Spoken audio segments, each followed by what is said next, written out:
ఈరోజు రెండు పార్టీలని, ఒక పక్క బీఆర్ఎస్ మళ్ళీ ఇంకొక టీఆర్ఎస్ పార్టీ అంట. టీఆర్ఎస్ అయినా తెలంగాణ రాక్షస పార్టీనా? రక్షణ సేన.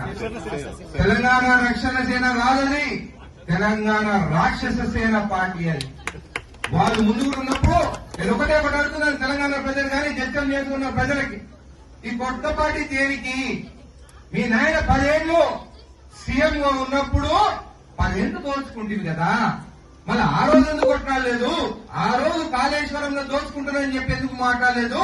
ఒకసారి మీ నాయనకి పదవి పోయిన తర్వాత మళ్ళీ అది అవసరం లేదు, నావేమి సాగుతలేవు, ఇంకొక పార్టీ పెట్టుకుంటే ఫ్యాక్టరీల దగ్గర గాని ఎక్కడైనా గాని పార్టీ పేరు పెట్టుకుని దోచుకోవాలని చెప్పి ఈ తెలంగాణ రాక్షస సేన పార్టీ పెట్టినవా?